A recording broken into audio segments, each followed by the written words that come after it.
राध्या हुई प्रेग्नेंट। और जैसे ही उसने अपनी प्रेगनेंसी की रिपोर्ट पूरे परिवार के सामने खोली, उस हवेली में जैसे खुशियों की गूंज फैल गई। सुबह का समय था।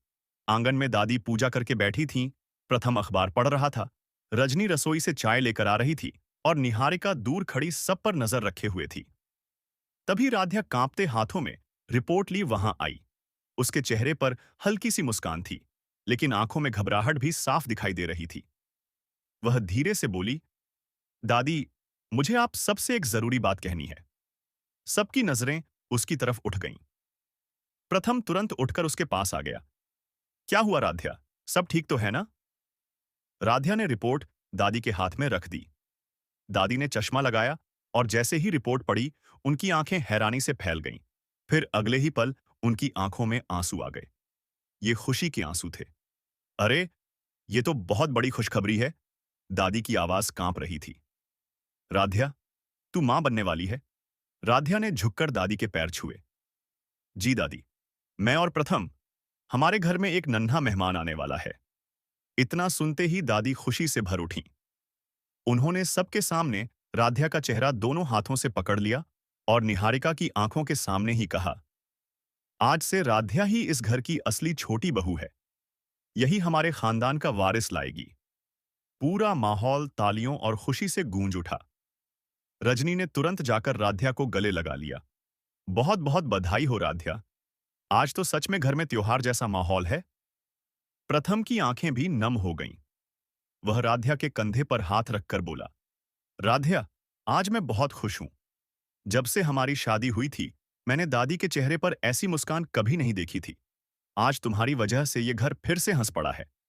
राध्या ने शर्माते हुए अपने पेट पर हाथ रखा और धीरे से बोली, प्रथम जी, ये जो हमारा बच्चा आने वाला है, इसके आने के बाद इस घर में और भी खुशियां आएंगी। मैं वादा करती हूं, मैं इस घर की इज्जत और प्यार को हमेशा बनाए रखूंगी। दादी ने तुरंत ओमकार को आवाज लगाई।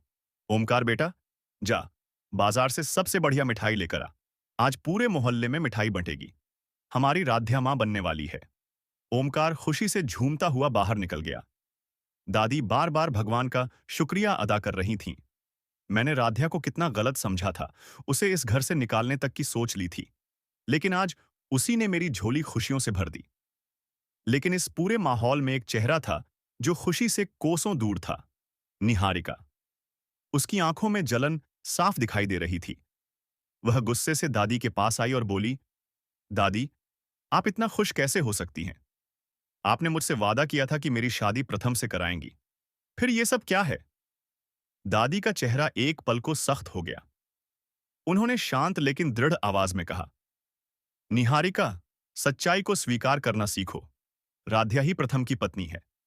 यही इस घर की छोटी बहू है और अब ये हमारे घर का वारिस लाने वाली है। मैं अब किसी झूठे वादे के पीछे इस घर की खुशियां बर्बाद नहीं करूंगी। निहारिका ने तिलमिलाकर कहा, लेकिन दादी, मैं प्रथम से प्यार करती हूं। प्रथम आगे बढ़ा और स्पष्ट शब्दों में बोला, निहारिका, प्यार किसी पर थोप नहीं सकते। मैं राध्या से शादी कर चुका हूं और अब हम अपने बच्चे का इंतजार कर रहे हैं। तुम्हें भी अपनी जिंदगी में आगे बढ़ना चाहिए। दादी ने भी सख्ती से कहा, निहारिका, अब समय आ गया है कि तुम लंदन लौट जाओ और अपनी नई शुरुआत करो। प्रथम अब राध्या के साथ खुश है और मैं इस खुशी को किसी भी हाल में टूटने नहीं दूंगी।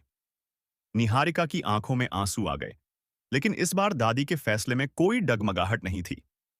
उधर रजनी ने राध्या के लिए पूजा की थाली सजाई। पूरे घर में दिए जलाए गए।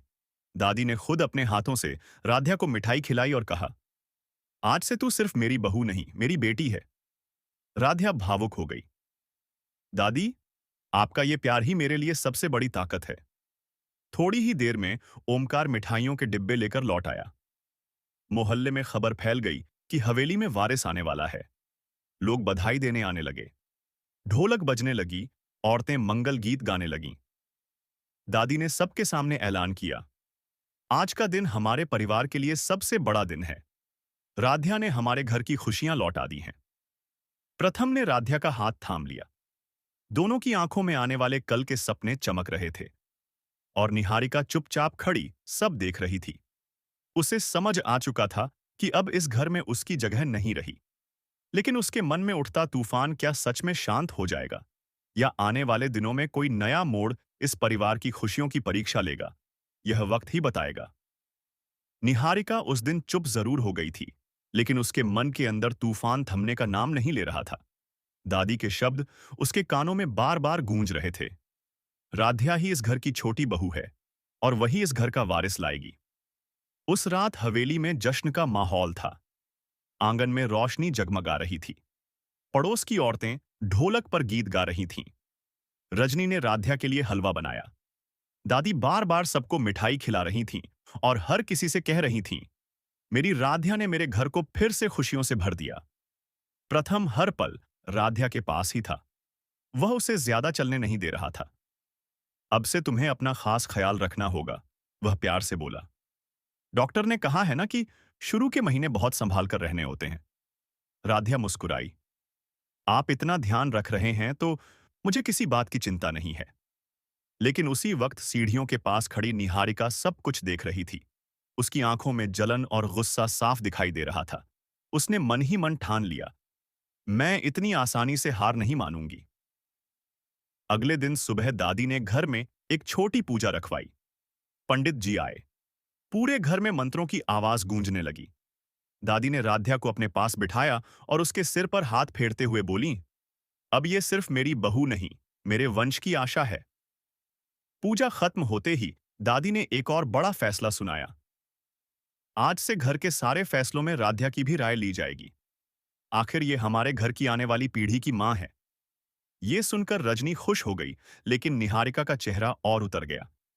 उसी शाम निहारिका ने दादी से अकेले में बात करने की कोशिश की। दादी, क्या सच में आप मुझे इस घर से दूर भेजना चाहती हैं?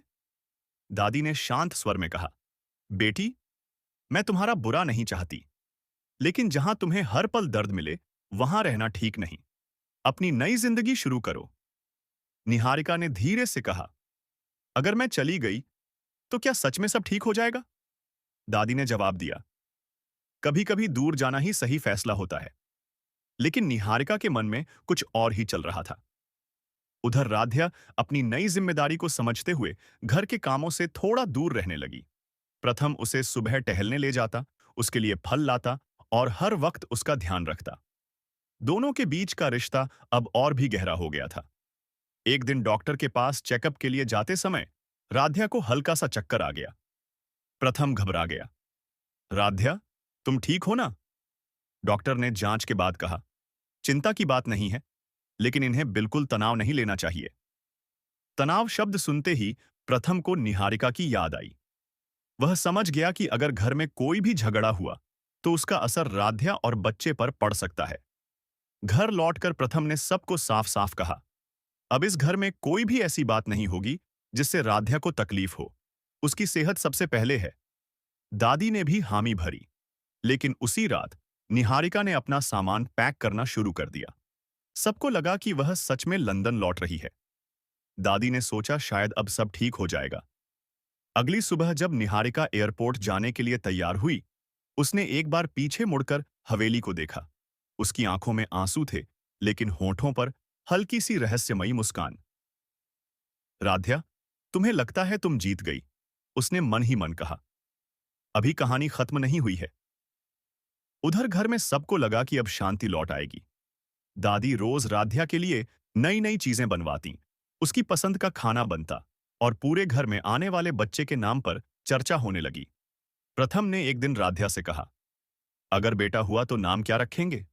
राध्या हंस पड़ी। और अगर बेटी हुई तो?